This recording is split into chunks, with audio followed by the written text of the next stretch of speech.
আসসালামু আলাইকুম ভাইয়ারা আপুরা, কি অবস্থা আপনাদের? কেমন আছেন আপনারা সবাই? আশা করছি সবাই অনেক বেশি ভালো আছেন। আর আমরাও আল্লাহর অশেষ রহমতে আপনাদের দোয়া এবং ভালোবাসায় অনেকটা ভালো আছি আলহামদুলিল্লাহ।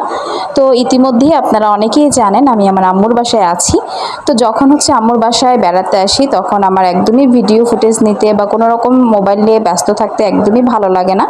বাট তারপরও কিছু কিছু করি, তার কারণ তা না হলে পেজটা একদম ডাউন হয়ে যায়।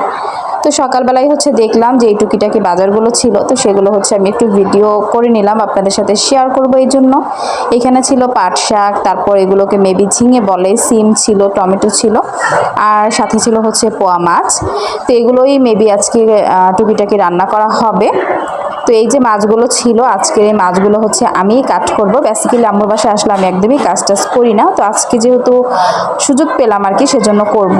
আর বাসায় আপাতত আম্মু আর আব্বু অসুস্থ আছে, সেজন্য ভাবলাম যে এইটুকু কাজ নিজে নিজে করা উচিত বা করতে পারবো। সেজন্য এই মাছগুলোকে আমি কেটে দিব এখন, আর আম্মু পরবর্তীতে রান্না করে নিবে। আসলে ইচ্ছে করে না যে আম্মুর বাসায় আসলে ভিডিও করি বা টাইম ওয়েস্ট করি ভিডিও করে, বাট তারপরেও শুধুমাত্র আপনাদের জন্য এই ভিডিওগুলো করা আর আপনাদের সাথে শেয়ার করতে সবসময় আমার কাছে খুব ভালো লাগে। সেজন্য আমি এগুলো ভিডিও করি।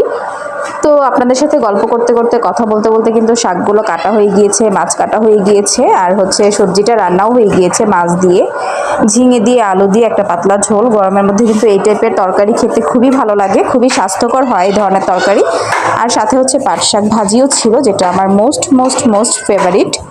তারপর আর কি, তারপর বিকেলবেলা, বিকেল না অ্যাকচুয়ালি এখন প্রায় সন্ধ্যাই হয়ে গিয়েছে। আর এখন যেহেতু দিনটা অনেক বেশি ছোট আর রাতটা অনেক বেশি বড়, 5:30টার পরপরই সন্ধ্যা হয়ে যায়। তো বাচ্চাদেরকে বেসিক্যালি নাস্তা দিতে দিতেও এখন সন্ধ্যার পরই দেওয়া হয়, কারণ ওরা দুপুরবেলা খেয়ে ঘুমায়, ঘুম থেকে উঠতে উঠতে সেই সন্ধ্যা প্লাস হয়ে যায়, মানে 6টার পরে ওরা ঘুম থেকে ওঠে। তো বেসিক্যালি নাস্তা করতে করতে 6:30 7টা বেজেই যায়। তো এখন আমি ওদের সবার জন্য নুডলস রান্না করে নিচ্ছি।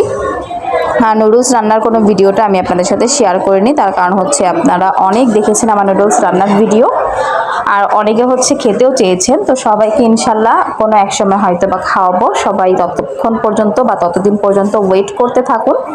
আর এইখানে আমি আমার বাবাদেরকে একটু পড়ালেখা করাতে বসিয়েছি, কারণ সন্ধ্যাবেলা একটু পড়তে না বসলে সব পড়াগুলো ভুলে যাবে, সেজন্য আর কি। আর আপনাদের সবার কাছে আর একটা কথা বলে রাখি, এখন কিন্তু প্রচুর পরিমাণে ডেঙ্গুর সিজন চলছে, প্লাস প্রচুর ডেঙ্গু মশা চারিদিকে অনেক বেশি বংশ বিস্তার করছে। সবাই কিন্তু অবশ্যই বাচ্চা কাচ্চা যাদের বাসায় আছে একটু সাবধানে থাকবেন। মানে আমি জানি আপনারা সবাই অনেক বেশি সচেতন, তারপরেও বলে রাখছি যারা জানেন না তারা একটু সচেতন থাকবেন, কারণ সচেতন থাকলে বিপদ আপদ আমাদের একটু কম হতে পারে। যদিও সব কিছু আল্লাহ তাআলার হাতে, আল্লাহ পাক যা দিবে তা আমরা কখনোই মানে আল্লাহ পাক যদি বিপদ রাখে সেটা তো আমরা কখনোই দূর করতে পারবো না, কিন্তু তারপরেও যদি আমরা একটু সচেতন থাকি নিজ থেকে, তাহলে কিন্তু হয়তো আমরা এটাকে ওভারকাম করতে পারবো।